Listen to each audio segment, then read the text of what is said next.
સવારનો નાસ્તો એ ખરેખર આપણા માટે ખૂબ જ ફાયદાકારક છે, પણ આજે આપણે જોઈ રહ્યા છીએ કે ભાગ દોડ ભરી લાઈફસ્ટાઈલ, બિઝી શેડ્યુલ, ટાઈમ ના હોવાના કારણે મોટા ભાગના લોકો ખાલી પેટ ઓફિસ જતા હોય છે. શું તમે પણ રોજ ખાલી પેટ ઓફિસ જાઓ છો? તો આ વસ્તુ તમારા માટે આવનારા સમયમાં ખૂબ જ ભારે પડી શકે છે. તમે તમારી સેહત સાથે ના ઇન્સાફી કરી રહ્યા છો, કેમ કે સવારનો બ્રેકફાસ્ટ લેવો ખૂબ જરૂરી છે. સવારનો બ્રેકફાસ્ટ આપણે લઈએ છીએ તો એના આપણને અઢળક ફાયદા થતા હોઈએ છીએ, અને આપણે જો બ્રેકફાસ્ટ વગર જ કામ પર જતા રહીએ છીએ તો એના કારણે આપણો મૂડ સારો રહેતો નથી, દિમાગ સારી રીતે કામ કરતું નથી, અને સાથે સાથે ગુસ્સો વધારે આવે છે, ઇરિટેટ થયા કરીએ છીએ અને બેચેની રહ્યા કરે છે, અને સાથે સાથે ગેસ, એસિડિટી, બ્લોટિંગ, વજન વધુ આવા પ્રોબ્લેમો તો આવતા જ હોય છે. તો ખરેખર આપણે આપણી સેહતને સારી રાખવી છે તો સવારનો નાસ્તો તો કરવો ખૂબ જરૂરી છે.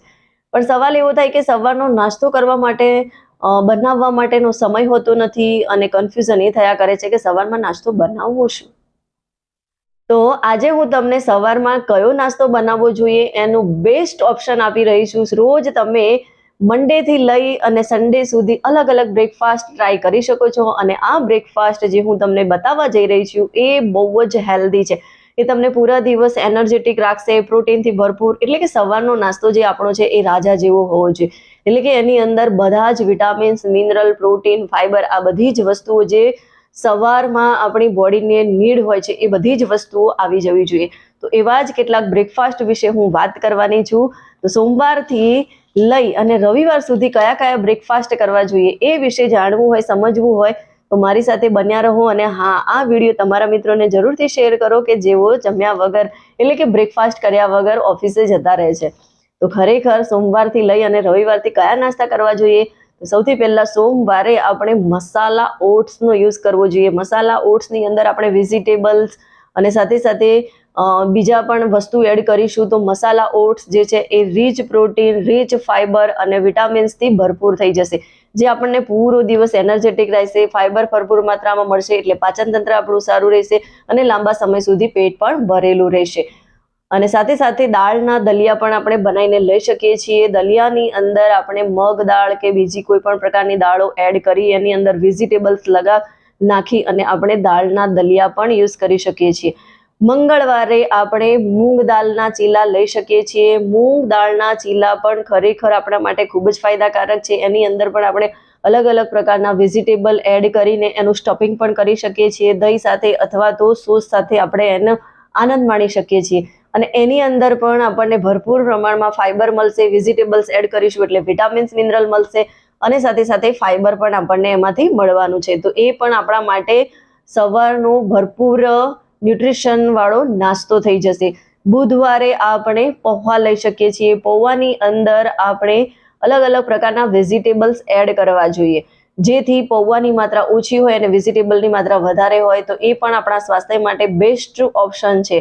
અને ગુરુવારે આપણે ઉપમાનો યુઝ કરીશું. ઉપમા પણ આપણા માટે બેસ્ટ ઓપ્શન છે. રવાના ઉપમા બનાવી અને એની અંદર પણ આપણે વેજીટેબલ અલગ અલગ એડ કરી એને પણ આપણે દહીં સાથે લઈ શકીએ છીએ અને એનો આનંદ માણી શકીએ છીએ. એ પણ આપણા માટે એક હેલ્ધી નાસ્તો છે. અને શુક્રવારે ઇડલી તો આમાંય પણ બધાને ખબર જ છે કે સાઉથ ઇન્ડિયન વાનગીઓ જે છે એ હેલ્ધી જ હોય છે.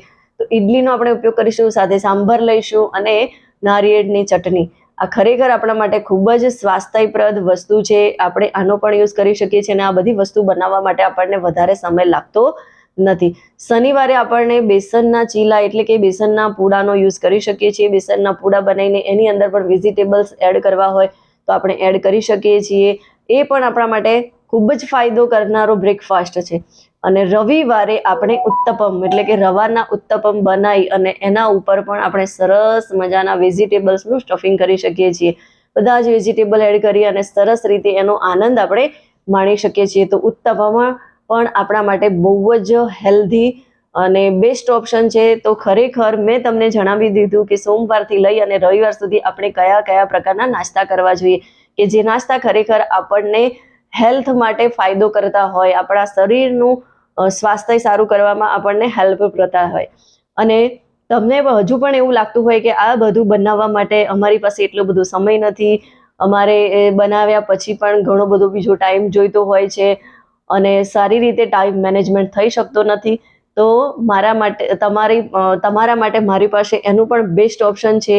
તમે તમારો નાસ્તો 2 મિનિટમાં ઊભા અથવા તો તમે ટ્રાવેલિંગમાં હો તો પણ બનાવી શકો છો. જો તમે એ નાસ્તા વિશે જાણવા માંગતા હો તો મને કમેન્ટ કરીને જરૂરથી જણાવો. અને હા, મને કમેન્ટમાં જરૂરથી જણાવજો કે તમે રોજ બ્રેકફાસ્ટ કરો છો કે નહીં, અને બ્રેકફાસ્ટ કરો છો તો બ્રેકફાસ્ટમાં શું લો છો એ જરૂરથી જણાવજો. મળીશું નવા વિડીયો સાથે. ત્યાં સુધી हैव अ ग्रेट डे और कुछ कर दिखाओ ऐसा कि लोग बनना चाहे आपके जैसा.